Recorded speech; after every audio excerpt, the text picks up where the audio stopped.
Hello, this is Benjamin Boyce, and welcome to another episode of the Voice of Reason podcast. Today's guest is Mars, who is somebody who runs their own podcast, somebody who is from the Midwest and a trans man and to the right of center. We speak about a lot of different things regarding, the cultural attitudes towards transness and how those attitudes can change from a bottom-up or a top-down way of, organically or being force-fed through all these different trainings, and how these trainings have to do with a certain sort of ideology that somebody such as Mars, who is a trans man but not a leftist, has problems with. We suss out those kind of issues. It's a great conversation. I'm just going to dive right into it because there's nothing else that I need to say to prepare you for the pleasure of this discourse. Here's Mars. I don't mind talking about how a gender identity course is being shoved into workplaces, and I did get pissed off enough that I contact the civil rights government fucking office, whatever it is. And I was like, I just really wanted to know where they're getting the shit. And the lady was like, oh, we're just getting information from LGBT centers and the National Transgender Center of some shit. I don't know what. So yeah, it's like, okay, it's good to know that those people are apparently experts in my life. So yeah, it's kind of frustrating. I bet. So yeah. That's one of the very, I guess, fruitful lines of inquiry to explore how this, I don't know if you would call your state an identity or a condition, or I don't know like how you even think about it, but because it's politicized, it comes with all this garbage that you yourself have to weed through that has nothing to do with your actual state. And Exactly. Working on that. Sorry, is this it or? I will cut in as soon as we are clear. Okay. Yeah, can you let me know? No, because I was like, okay. I don't want to share something I'm not supposed to. Okay. But yeah, it is for us in Kansas. You're talking about like transgender laws or something? Okay, so you are a transgender individual, or perhaps a transsexual individual. I don't want to. Transsexual works. Yeah. Okay, so you have your own biography with regards to that whole arc and how that's informed your life, and it's incredibly personal. Then comes along this politicization of this state of yours. And then it gets regurgitated on levels that you have no control over. That is then boxing you in or forcing people to think in ways about you that you don't have, I guess, any say over. Is that potentially traumatic for you? Or? Honestly, like in regards to my job and this specific course, yeah, absolutely. That really, I was thinking about when that happened and I had to take that course. I thought about it. It upset me. I also happened to walk in when somebody was going off about how, like, a coworker was, and I don't blame her for this. Like, I could totally understand how she would be upset, but she was going off about like how she, refuses. She's not going to use this terminology. And I'm like, I can't be mad at her, but I am upset because obviously as the only transsexual person at my job who's open, that's a reflection of me now. So now I feel like I have to prove myself more. I have to, I have to do more basically, to kind of show that A, I'm not like this course says, and B, I'm just like a regular person in the world as much as I can be. So yeah, it is insulting, and on some level, I don't like using traumatic because it sounds dramatic, and that also rhymed, but you know what I'm saying? Like, it's just... It honestly, I thought about it. I reacted I was so upset. I ended up talking to my supervisor about it, which I didn't think I was going to do. I was like just venting to her. And then I revisited the whole topic a month later. I was still upset about it. So I was like, you know what? I'm going to contact somebody about this. I want to know where they're getting this info. So yeah, it's enough that it made me contact an office. That's not my style. I don't do that. But I really am curious, like, who is dictating what I'm supposed to believe and say, And then dictating what other people believe and say, and Yeah, then using you, and then forcing you into awkward situations, right. like defending Yeah, yourself against the Zer aspect of. yeah. I can't help but laugh when you, yeah, Caesar, exactly. And it's just funny because originally this course was called like transgender awareness something. And I don't know if it's because I complained or maybe multiple people complained, but they changed it. Now it's called gender identity something else. Hmm. But in this course, originally they had a list of words that literally it said do not use. They've now changed it to avoid to use. Whatever. But this course that said do not use included the word transsexual in it. And I mean, as somebody who has been using this to describe, myself, I mean, where does that put somebody like me? So you're saying that a transsexual, which I happen to be, is a derogatory term? Like, do you see what I'm saying? Now, of course, if I had been like a different type of trans person, I could have taken this list and fought it and created a huge like issue out of it. But because that's not really my style, I just kind of fight it in my own way, and it goes nowhere. You know what I mean? Like that's what's frustrating because I know if it had been a different type of trans person and a different list of words, well, then the world would obviously find out what's happening. So Yeah. yeah. Do you feel that you are almost being coerced into being an activist just to separate Yeah. yourself from this? I don't think I'd ever use that word, but yeah. Okay.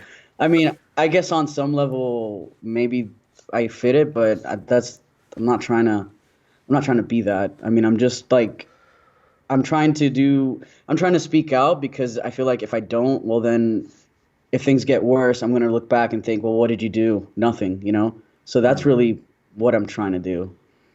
Well, okay, so what is like the first thing that you want people to understand about people like you or like you? And how is that different than what is being pushed from these different organizations and workshops and stuff? Like what's the first thing Um, that you want to distinguish? I mean, I guess like what I'd really want to distinguish is the fact that like I don't expect you to use any specific pronouns, and you don't necessarily have to like, one thing I hear a lot of trans activists is like they like to tell people that they need to get educated, and to me, I don't need the world to get educated on like being a transsexual is. It's more of if you're in my life and I am getting personal with you, like yeah, then I feel like on some level maybe you should know a little bit, but I don't. I just want people, I guess, if anything, to know that there's a massive difference between a transsexual and somebody that fits the transgender label. Because under transgender, it's an umbrella of like I don't even know 100 genders or whatever. And so I guess I would start with that. Like that's probably my biggest issue is the fact that transgender, for people, especially people that don't get plugged into this stuff, because unless you're like on social media and really, following it, to most of the world, transgender, we're delusional people with purple hair or something. You know what I mean? Like, Mm, and I understand how that could be what they think because that's what they typically see. They see these people that are very kind of eccentric looking, and I don't, when I go outside into the world, like I'm just your average Joe on so many levels. Until you know that I'm a transsexual, now it's like, oh, okay, so this is a different type of guy or whatever. You know what I mean? mm. I don't know if that answered your question. No, it's a good launching off point because it seems like you were not consulted on how the media is representing your basically what you are. Yeah. You're not consulted at all. And you're on the ground just living a life. And it seems like that with what you brought up with trans activists or any sort of activists using that weird refrain where everybody else needs to be educated to Hmm. understand the right way to think. You're allowing for a space for people to be naturally curious, which will then Right. lead them to just want to know and ask questions. And whether or not that's a Yeah. burden on you to answer everything or not is another Mhm. question.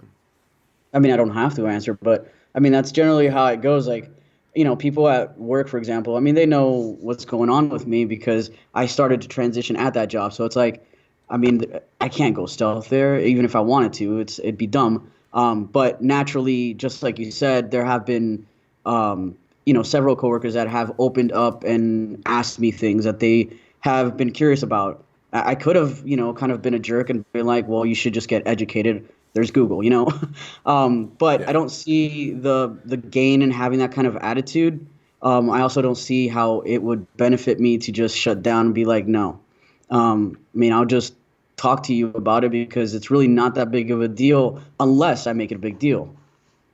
Yeah. So Do you think that because you transitioned at work, um, do you think that the culture could have been better or more accepting of you, or do you think that the way that you handled it and the way that society was, like culture in general, was that it there wasn't that many snags? Like if this training does matter at all, it would be in mhm. helping to just relieve some of the ignorance around this topic. You're talking about, just to be clear, you're separating let's say, the training that I had to take at work from what it was like for me as a trans guy to step into a workplace that had never had a trans guy there. Yeah, Okay. well, using your experience, like how would you redesign this training around like what you needed? I wouldn't have a training. Huh. There's To me, there's no point because, like, um just to use an example, like, for example, some lesbians are butch, okay? um and so when lesbians, even before transgender was a big thing, there's always been people that are very androgynous looking, and there was never a course on how to deal with that. Hmm. So why is there a course today on how to deal with a trans person, unless we want to be treated in a very unique way, which I don't. I just want to be treated, just like anybody else. So if you're confused about who I am, because of how I present, that, I mean, whatever, that's fine, because guess what? This other person over here who happens to be a butch lesbian, or maybe is a guy, who knows? Would you treat them just the same? You see what I'm saying? Like, I don't want this whole new way of, like, how to Hmm. treat us. Design, like, we don't need a book on that. It just should be common sense, respect, that sort of thing. And honestly, I know that there's people that I work with that are pretty religious, and I know that, especially this particular person that I spoke about, I overheard how they refuse to use pronouns. Like, they have shifted a little bit and have started to use pronouns for me, which was very, very interesting. I never asked them to. I never had that Hmm. topic or that discussion with them. So it's really interesting to see that, you know what, I've just been myself, acting like a regular person, and this person has naturally chosen to then at some point say, hey, I'm just going to use these pronouns. Hmm. Now, that doesn't change the fact that, no doubt, I'm pretty sure that they still probably perceive me as a female, but that's kind of irrelevant to me. I don't care. Hmm. So, Hmm. mm, So they've just naturally accommodated you, and without the need of coercion from an authority or the threat of getting penalized yeah, somehow, either by you socially or by their job. exactly. Yeah. Because, I mean, if it was an issue, I could have gone into this job and I could have just, lost it on certain people for not using a pronoun or for using the wrong one. But what is that going to get me? And again, considering where I live, which, Kansas, probably very red, right? So if Hmm. anything, I'm, in some way, I feel like it's even more important for me to handle the fact that I'm trans at my job with people who have no clue of what that is, unless they've seen the GameStop uh, person, Oh, you geez. know, Yeah. Right. like that. That would be probably all they know. So it's like, if Hmm. anything, I need to handle this in a more careful way. Hmm. It. I don't want to blow things out of proportion, but it seems that the ideology behind the gender identity thing is Hmm. actually taking advantage of a very vulnerable group, right? Like a group Yeah. that's undergoing a lot of psychological stress and then a lot of social stress too to navigate this process that you're going through. Just to fit into society, there's a lot of extra stress for you, if I may just put that out there. Then Yeah. this gender identity comes through and it wants to insert into culture like this whole other like reboot or around these ancient concepts of what a man is, what a woman is, right? Mhm. And because it doesn't really have a lot of coherence, it has to be just rammed through. And the people who are ramming it through don't seem like they're worried about having to live with normal people in normal life. They want to like completely smash the binary or whatever, you Yeah. know? And they're attaching you into this whole push when it seems like you have the wisdom and the insight to say, I'm going to have to live with these people. So I don't want to Right. inconvenience them or like force Exactly. myself on them because I don't want them forcing it on me, Mhm. their idea on me. Yeah. And then the other thing that I always find interesting is a lot of these people want to smash the binary, but they're doing that in a very interesting way where some of them Hmm. transition. So it's like, if you really wanted to smash the binary, then why are you transitioning? Why not just be super androgynous and do it that way? Because if anything, that's really actually smashing the binary. Why not be okay, a dude in a dress, let's say, but why do you have to call yourself a woman?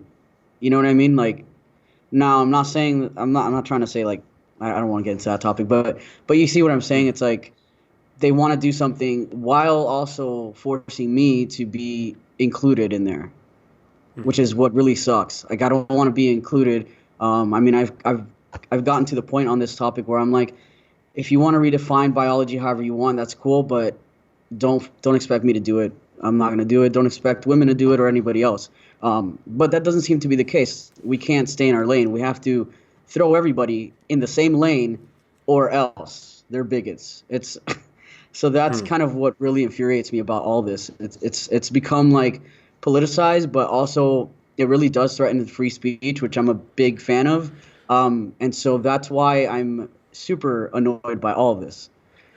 Is that what kind of prompted you to start your social media presence, or were you already doing that and then this kind of popped up on your radar, Uh, like with your what like this? podcast and? No, yeah, yeah, yeah, for sure. I wasn't.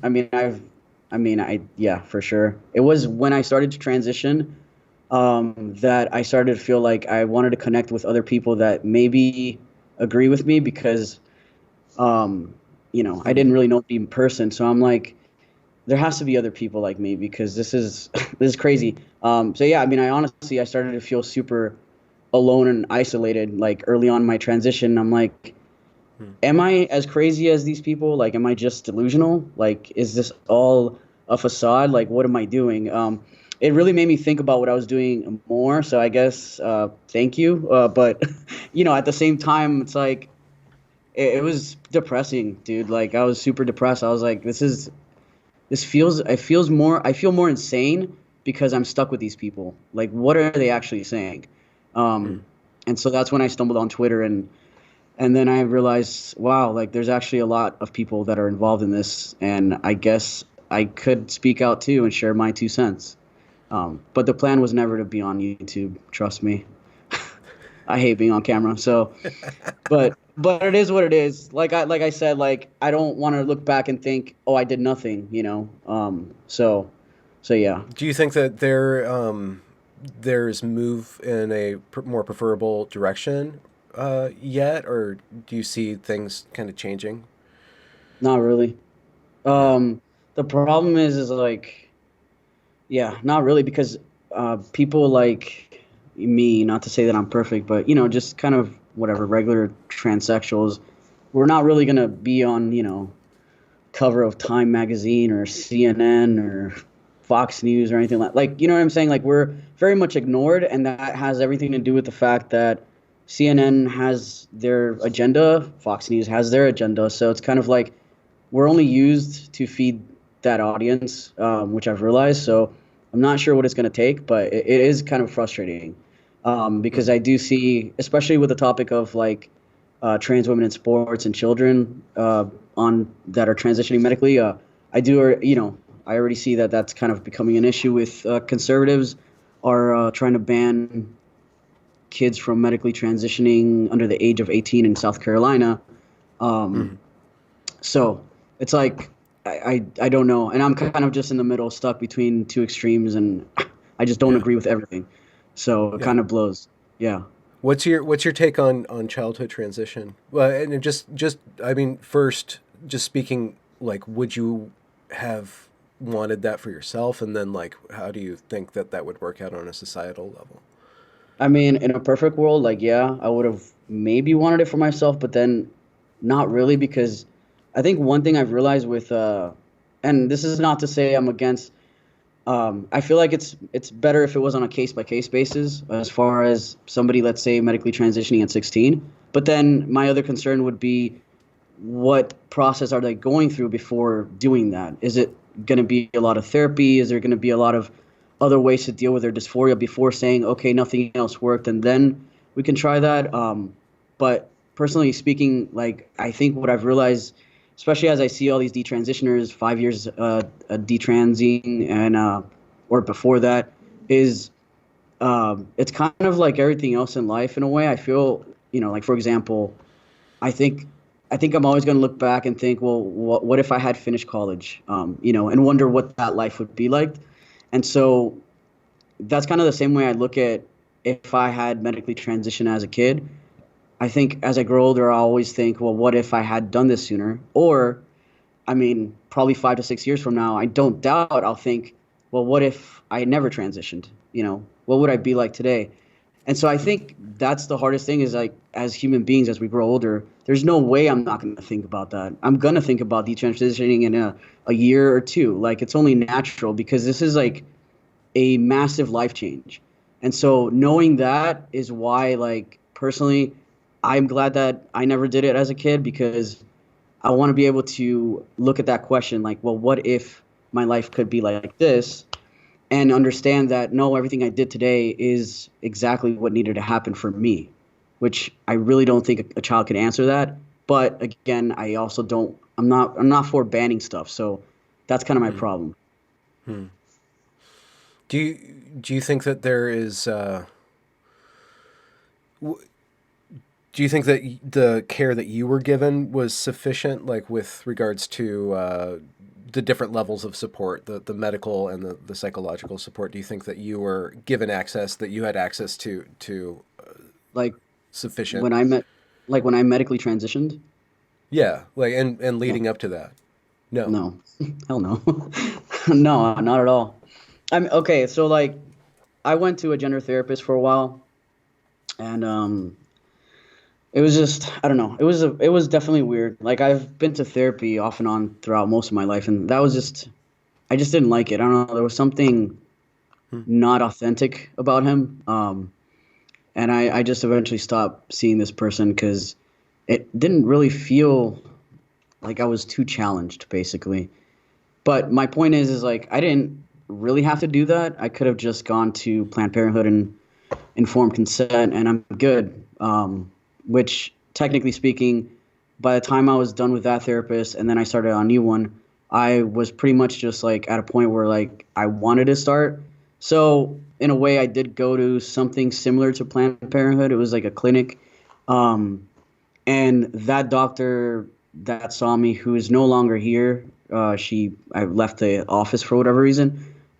She didn't seem knowledgeable, like probably at all, like barely, bare minimum. I asked her questions that I then realized I needed to answer it for her because she's pretty clueless. So it definitely is interesting. Is something I've often wondered is why places like Planned Parenthood are cool with just providing that, which to me, I feel like it's just all about the money because nothing else makes sense. So an 18-year-old that thinks it's just dysphoria that they're dealing with, yeah, they can just go to a clinic and get it, and they don't have to go through any major process. So it's an issue, but I don't think trans activists care because their idea is if you don't let these kids have access to this, then they're gonna die, which I don't think it's true at all. So Do you think that, okay, it seems like on another level, the gender ideology, if I can just talk about this conglomerate mhm. idea, activist tainted idea, that can actually harm the process of psychological care because that's an ideology. It's not necessarily something that interacts with a human being. It's something that kind of like sucks them into like a frame of Yeah. reference. And so if that is the training that psychologists are getting or these gender therapists are getting, then they're more I don't see how that can actually be helpful for somebody to untangle the rich amount of nuance here, especially with the Hmm. threat of conversion therapy kind of Yeah. tainting. Yeah, and then the other problem is like we have so much more going on besides dysphoria, which nobody really wants to talk about that. They want to just focus on this ideology, affirming, and they make it seem like life is just going to be glamorous after the fact. Um, and especially since I've been doing my podcast, like almost everybody that's been on there has had a lot of issues going on, not just dysphoria. So it's really hard to understand why dysphoria even happens when there's so much more that we deal with: depression, anxiety, ADHD, autism. Really depends on who you're talking to, but there isn't one transgender person that I've talked to that has only had dysphoria. There's like five other things going on at the most, bare minimum two to three. So that's another thing that I often don't get why we don't talk about, because again, it's like it's really hard not to think that this is like some conspiracy theory or something. I don't like thinking about that, but as somebody that says center right, it's like I can't help but think, what is the left trying to do to this world? And I hate thinking like that. Trust me, because I know I sound like I belong on Fox News, but like it just I don't know. I don't get it. What else is the point besides to completely destroy society, like, and just redo it all over again in a very bizarre leftist sort of way? Mm-hmm. From your own perspective, what is the concept of gender that's most useful for you? Like you speak about gender therapy. I would like to actually do more research on what does that actually entail. Yeah. And I work with Sasha Ayad. She'll be on my channel again later on Yeah. this week. But what are some of the concepts that helped you make peace or figure out like where you are in this gender landscape? How do you Like, conceive of that? are you asking what I see myself as, or what helped me kind of accept who I am, etc.? Yeah, like the framework Mhm. more, and just to like share that with other people. Like what, how do you conceive of it, and how did you make peace with? Yeah. So honestly, I think just accepting the fact that I'm female is probably the biggest thing, which because I know early on, once when I first started to really kind of socially transition or try to, um, I didn't like how that was making me feel because, and I know some people that are going to watch this will disagree that, but that made me feel like I looked fake and I was fake. You could argue that I'm fake now, whatever, but because when you're just kind of trying to believe that you are what you are because you say you are, which, like, for a hot second, I think that's where I was going. And it's hard not to, because when you watch like YouTube videos of other trans people, that's all they're saying. So, but it really wasn't. And honestly, that was causing me more stress, like just stressing about, not that I want to talk about this stuff, but just stressing about stuff like lacking, a bulge in certain areas, like, and trying to pretend that there is one. I mean, if that helps you, cool. But to me, like, just kind of going along with the typical sort of path that you have to go through, or most typically go through if you're trans, a trans guy at least. Um, I saw that that was really just like adding more stress in a way to me. I was like, okay, like I don't have to do all this, and this is honestly making me think more about the fact that, oh my god, people need to see me the way I am presenting. Like, oh my god, I hope like they're not noticing that I have nothing down there. And then when I let go of that, I was like, you know what, like, I'm just gonna transition and present as best as I can as a male, because that's how I want to live in society, period. But I also have to accept the fact that I'm still female. The reason that I'm a trans man, which is technically what I am, is because I'm taking testosterone, not all this other stuff that people are saying. And I'm very comfortable with that. And honestly, I almost wonder what would happen to the our mental state in the transgender community if we would actually start it off with that conversation. Like, I am way more relaxed and confident as a person because I know what I am, and that's cool. Like I don't care. It doesn't erase this other part of me. It doesn't define me. I mean, I crack jokes about it. It's like it's fine. And so it's really just the I kind of like a deceit that we have in the community that really messes with people's head, including mine at one point. You know. It seems like one of the problems that I see with transgender activists, gender identity, just in aggregate. Now, this is kind of a straw man, but one point of tension that I see is that it's not one size fits all. A trans woman will have a different set of character Mhm. attributes and different sorts of needs to just on a performative level of acting out that gender, like the whole set of behaviors that one has to, think about and intentionally develop is completely different for a man.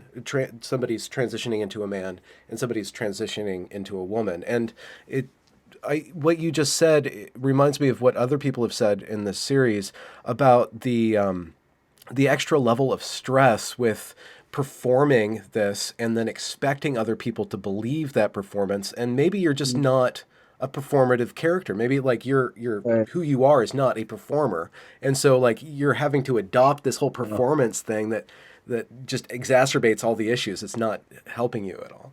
Exactly. Yeah. To me, it's like so much easier to just accept that I'm a biological female who happens to be a trans guy. That's it. That doesn't mean that I go out into the world and tell the cashier, my chromosomes and oh, by the way, I'm a trans guy. But I mean, like, it just it really does things to your brain when you're trying to lie to yourself about everything. It can't be good, and I honestly think that's why so many people in the community sound crazy and toxic. It's because that can't be feeling good for them at all. Well, and then plus the next level where like your coworker that you mentioned saying I'm not Mhm. going to go along with this, or the Jordan Peterson kind of the misconstrual of what Jordan Mhm. Peterson was saying. It's like I'm not going to step into your Yeah. ideology. You can't Right. force that on me like that.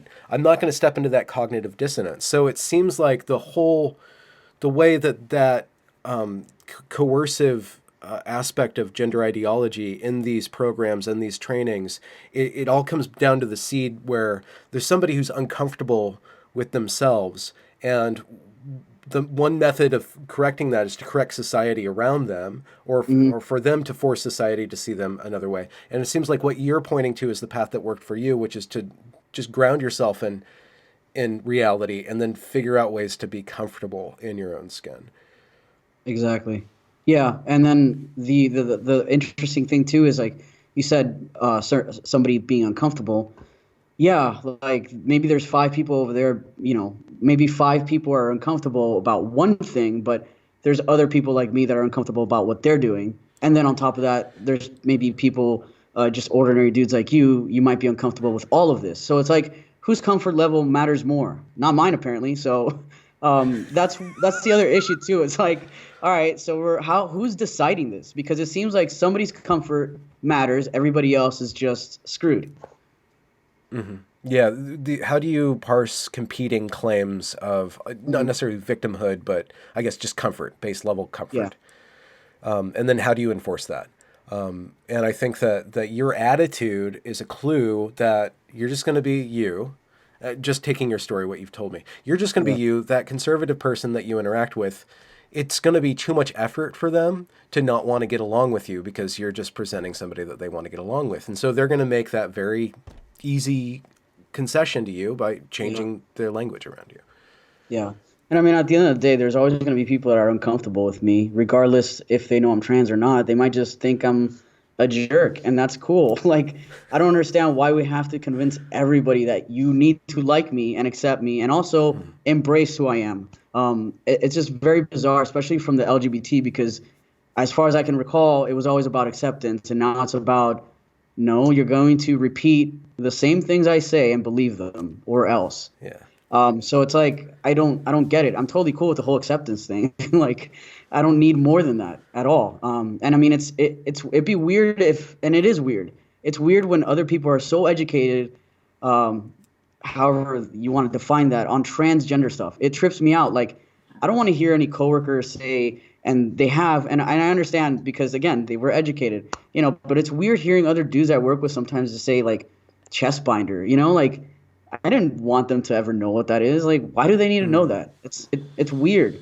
And to me, that's just, how much education are we going to put out there to where people know my story inside and out, even parts that I didn't really want them to know. Like, thank you.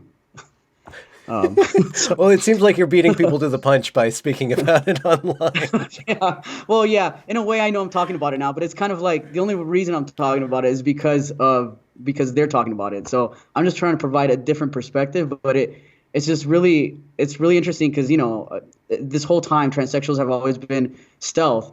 But I mean, there's really no chance of that for the most part.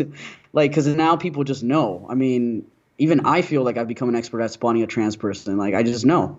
Well, Yeah, there's that interesting kind of fallout from the bathroom issue. Let's just say the bathroom issue, and women starting to say, actually, we don't want men in our restrooms. Like we don't feel safe with that, and we don't want them to be in here. And then they're misgendering women who have a more masculine body type, and then now there's that weird aspect where now women are feeling that they need to police their spaces because they have a conception that they're going to be violated in some way, whether or not that's real or not. But that is like causing like more intra-sex kind of policing because there's stereotypical male traits that some women have, height, right.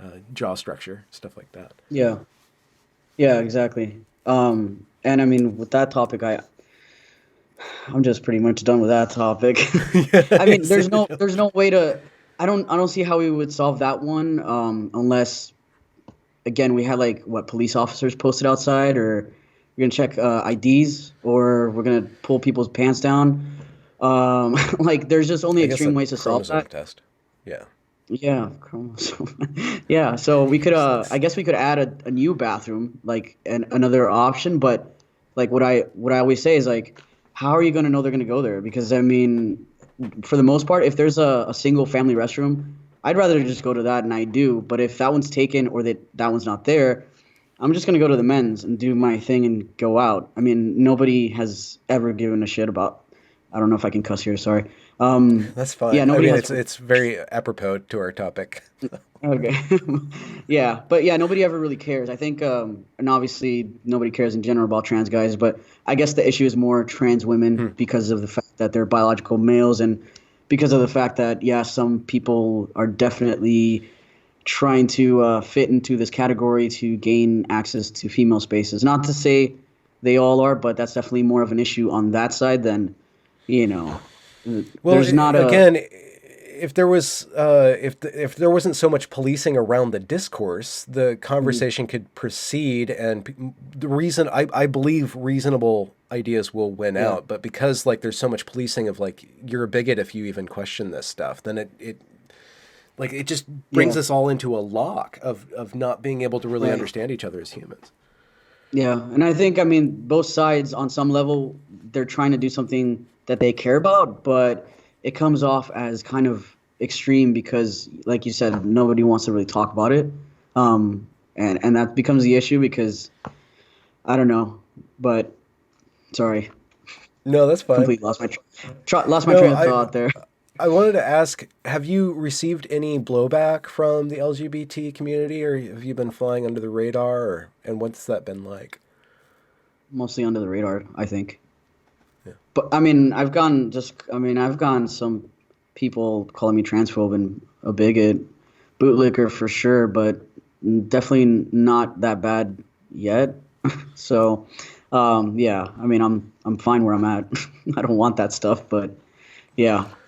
But well, I mean, how about from the other side, from the conservative side, then? No, not really. Well, the other thing too is like, I can't get that many left-leaning people to come on my show.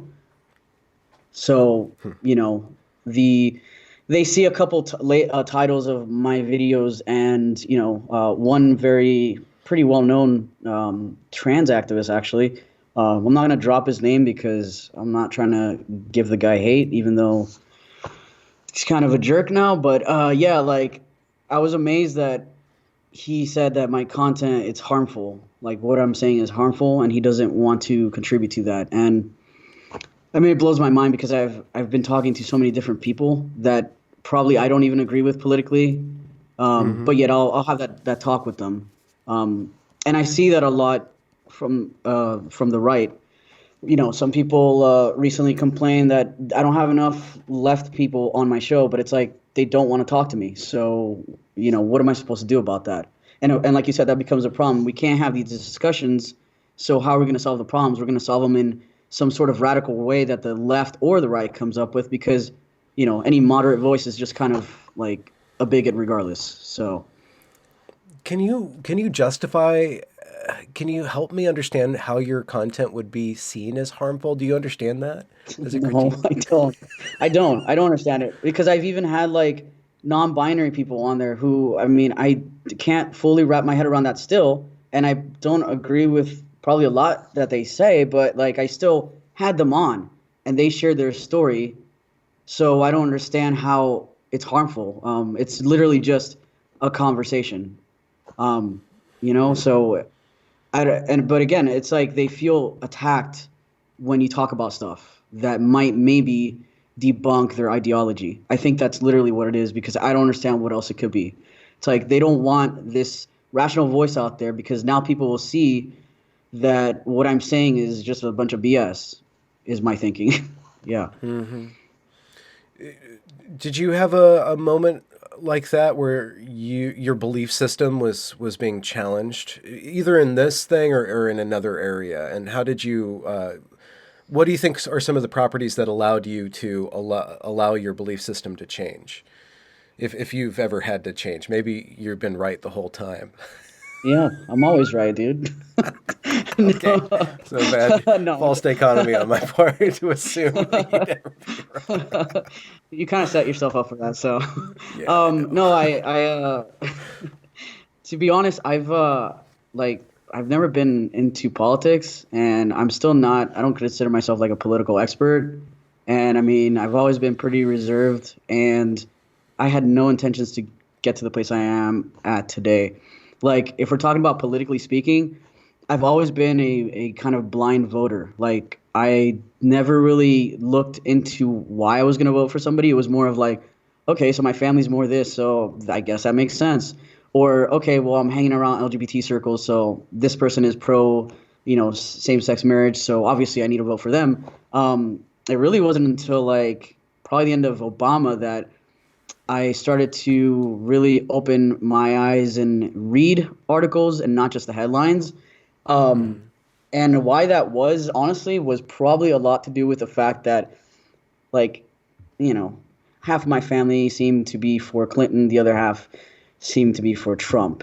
So obviously, going by this, I could have just accepted the fact that half my family is racist, but you know, I knew that's not true. So I'm like, all right, so I have to understand what's going on. And then I think it was honestly around 2015 when I felt like fake news was really happening. Like I would see articles that just seemed really bizarre, or I remember friends posting things on Facebook, and then I clicked and read it, and I'm like, why did you say this, dude? Like, this is not what the article said at all, you know? And so they're not reading it. I'm not reading it. Cool. So we're just going by a bunch of BS. And yeah, it was around that time, specifically with the whole Trump thing, that I started to lose friends and I started to see people just kind of panic and start just saying stuff out of emotion. Like, if you like Trump at all, you're gonna be banned from my friend or from my friends list.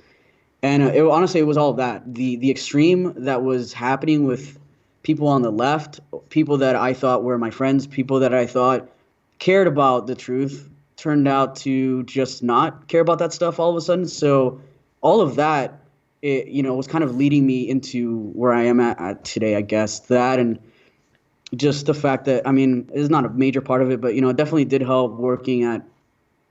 I worked at a prison for a little bit, and just you know, I don't want to say like that was all of it, but all these things kind of factored into like opening up my eyes more. Like, okay, like I need to read these articles. And you know what? I have to be rational minded when it comes to handling situations with criminals. There's more to it than I think he's a loser or he's obviously guilty because he's in here. There's more to it, and so like I guess all these things that happened just kind of forced me to. I wasn't trying to open up a book because I hate reading, but it just, the hysteria that was happening, I had to kind of Yeah. like snap out of it because again, a lot of it did have to do with the fact that someone especially in my family was for Clinton.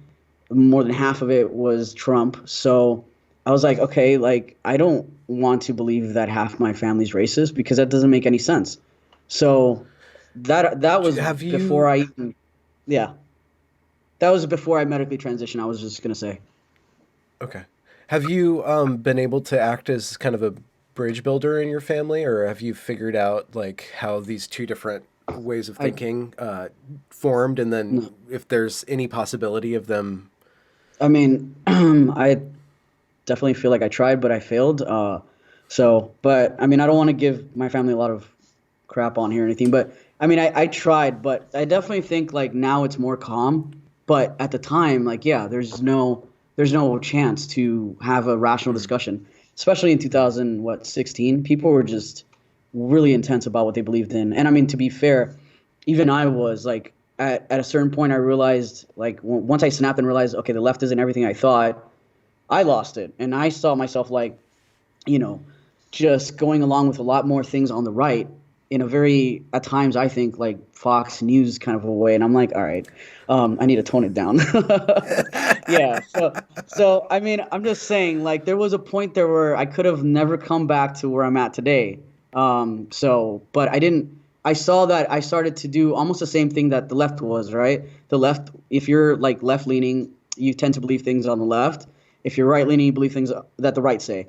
And for a while though, yeah, like I saw that, okay, well, everything the left said, I questioned what the right was saying.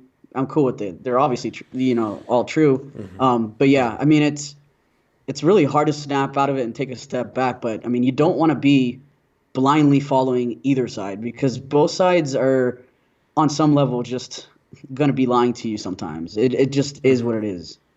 Yeah, well, I mean, and you're lying to yourself too. It's very difficult to question everything. So it's easier to just question one side and get a team. But Yeah. if you want to break out of the team mentality and not burn yourself out, you just have to take a reasonable, you have to kind of just chill out, engage Yeah. thoughtfully, and just tone everything down and slow it all down. And then, of course, everybody's going to call you, weak or a traitor or whatever, but Mhm. like Yeah, you absolutely. even have to let that go. Yeah. Exactly. And I mean, I know my mom, like she's pretty great about this, but she would always tell me her opinion and she'd be like, "You can believe what you want, this is what I believe, this is why I believe it." And I mean, sometimes I don't want to hear her at all, but like she has a point. You know what I mean? Like, parents like really have a point. Like they just say things and you get tired of it, but after a while, like it really sinks in and you're like, okay, I think I understand what she's saying now.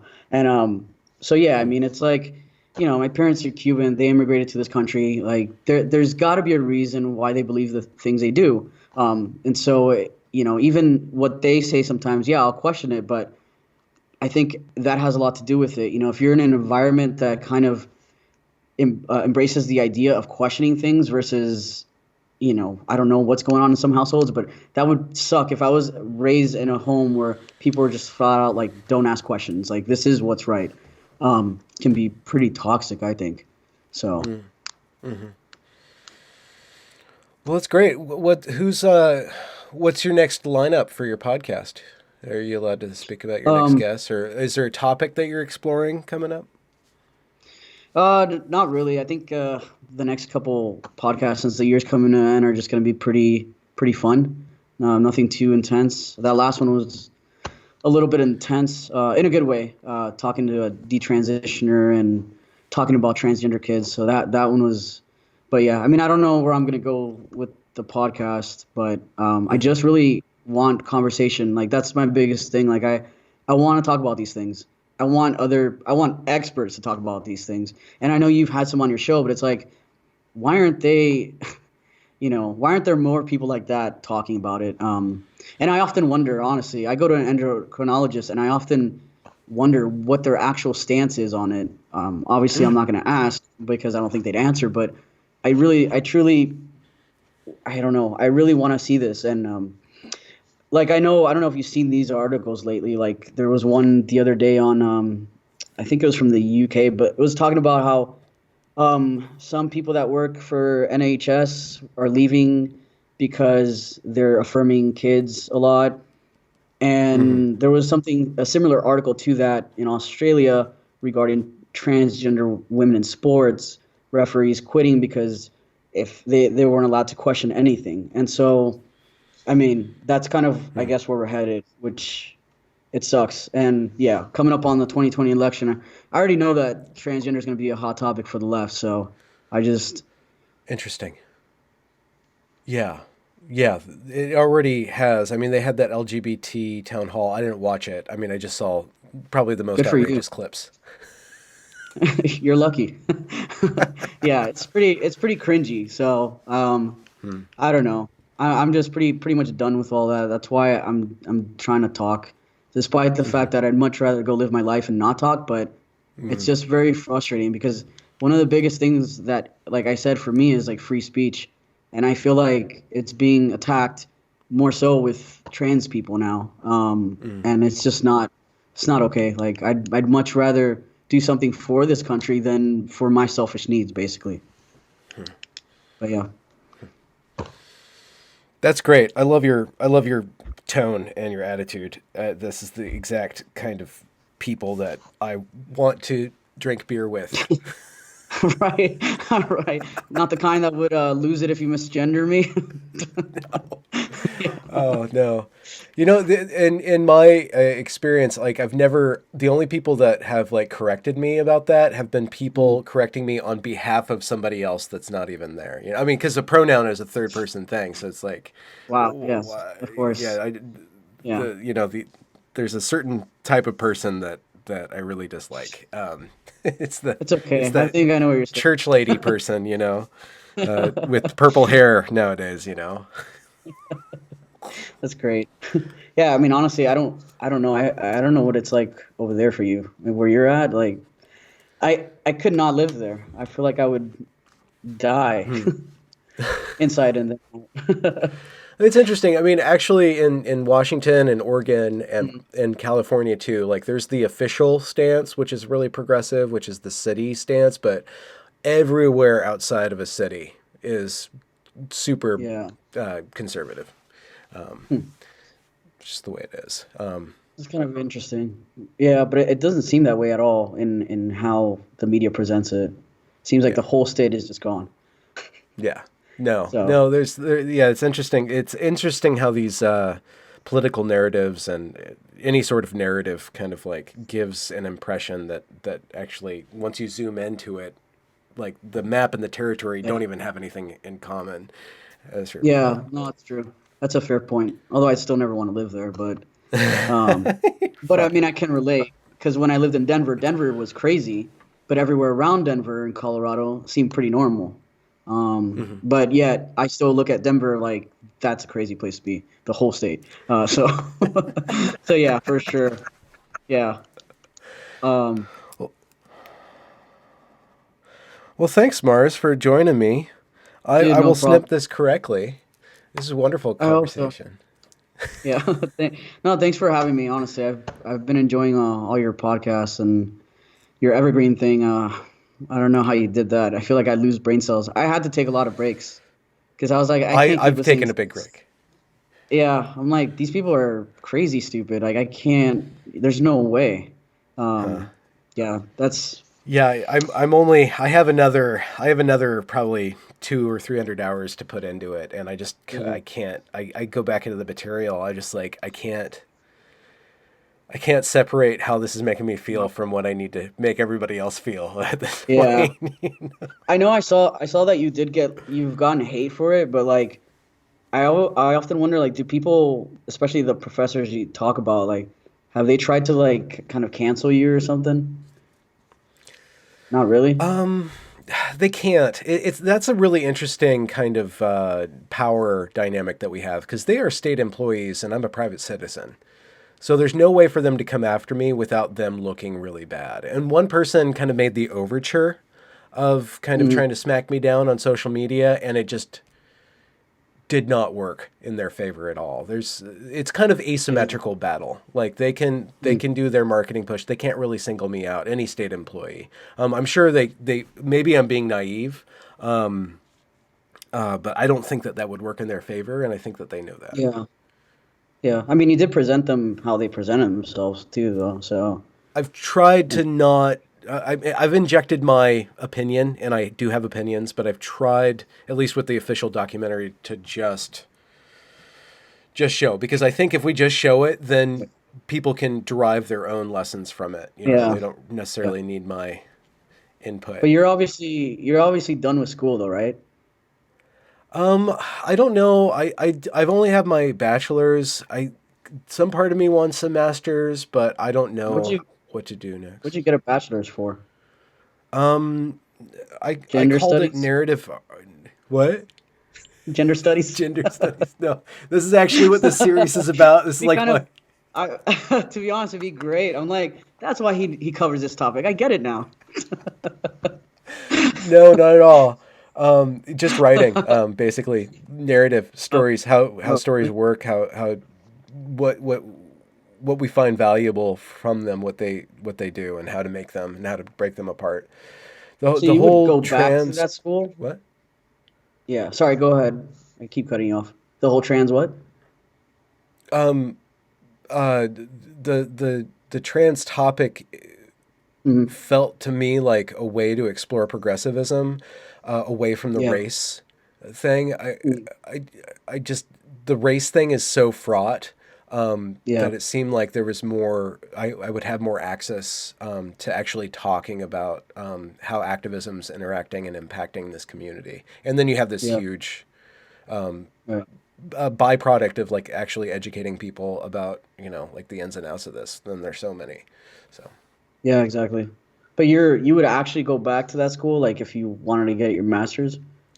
They only have masters in public administration, environmental Uh, studies, and, teaching, and I would not go there for teaching because they are very. From everything I've gathered, they're pumping out activist teachers into yeah, I Washington. actually often wonder about that. Like if you're a teacher, is there a way, or I don't know if it would be radical to say, but I wonder because I do see that there are a lot of like activist professors kind of inserting their, really communist or just insane ideas out there. Like, is there a rule there where like if you're a professor, you can't, you get what I'm saying? Or Is there because that at seems to be Evergreen specifically, or in Washington State, or? I guess an evergreen but in general, I've wondered this because I see so many professors kind of push these like crazy ideas out, and I'm wondering, isn't there a place where a professor needs to stay to not kind of,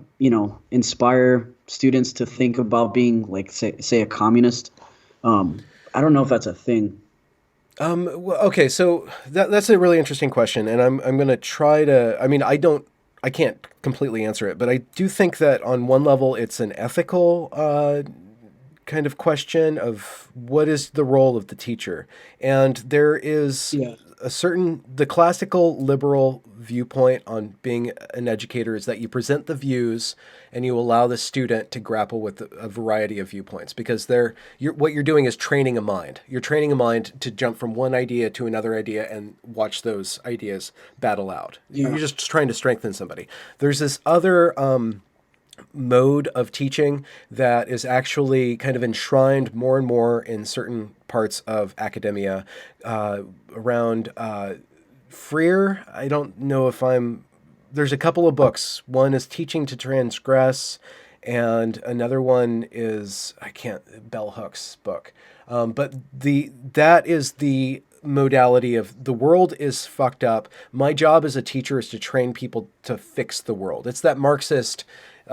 It's the Okay. Marxist dilemma. Like Yeah. philosophers have only tried to understand the world, but like the question is to change the world, right? So Hmm. when you look at that, I think most of academia is not like that, but because of the modality of activism is to make yourself look bigger than life and to Yeah. actually make a big stink about things, that we have those incidences and those teachers are what we see more of because they are designed to make themselves be more of. But then if you look at the way the academy is redesigning itself around gender ideologies and diversity and Hmm. inclusion and all these things, that's being inserted into the administration and then being taught outside of the classroom in that student life, like all the rallies and all the trainings and stuff. Okay. So Yeah.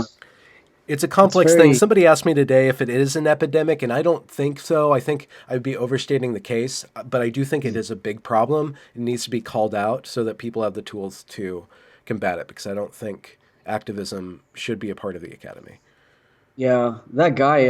What's his name? George, the president of that school, Evergreen. Yeah. Yeah. What a fucking pussy, honestly. God, I think I paused it more because every time he talked, I just wanted to just punch him. Honestly, like that's a problem, really. Like he's such a little bitch. It really pissed me off because he was just going along and not challenging these kids and pandering. It was so gross. I'm like, dude, you're exactly why you can't even control this school. You dumb shit. Like, what are you doing? Um, Okay, yeah. hold on. So I want to ask you, like on a psychological level, what do you think it is behind that feeling that he inspires in you? Like, is he like some sort of weak father figure, or like what is? not even weak father figure. I think a weak father is probably better than that guy. Like, uh, I think it's more of just, I don't know. I will say this, like, that's one of the things that super upsets me with the left, uh, in general. You know, I'm not saying I hate everybody that's on the left, but a specific when I say left, I usually mean like a crazy leftist. But it's this apologetic kind of attitude that a lot of people on that side tend to have that has allowed so many bullies to kind of control everything, like schools, conversations, Twitter, freaking everything on social media. Um, and I just don't understand why they keep doing it. Is I guess they really feel when they come in numbers that they're wrong. I guess they're also probably scared of losing their jobs, but it just seems like, yeah, it's So you have really a conception of the radical left that it's basically built out of bullies and cowards. Then 100%.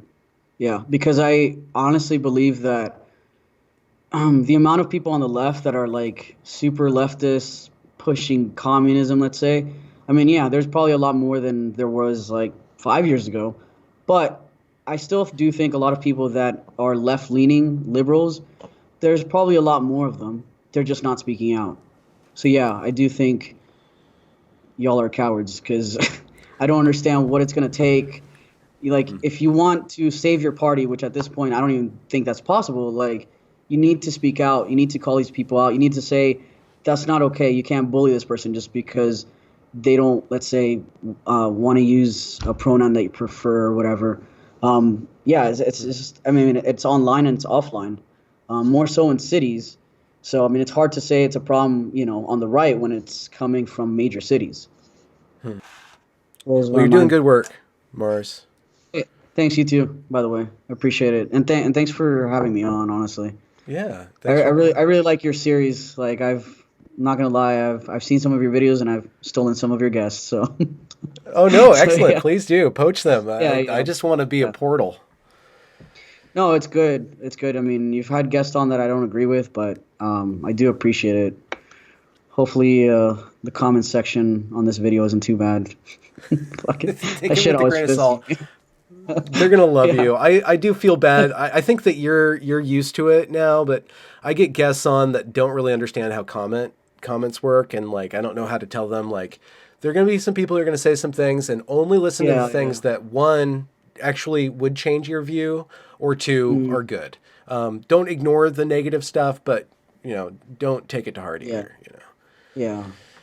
It's fine as long as the ones that really piss me off are still a female. It's like, did you not fucking hear what I said? I know. Like, so it really Yeah. irks me. It's like, so why are you just trying to be a douche? But yeah, it's YouTube comments, which I Yeah. mean, pretty sure in the future that's gonna be banned too. Well, we'll see. We'll see. We don't. I never asked you. What are your preferred pronouns? Should I introduce you as he? Don't.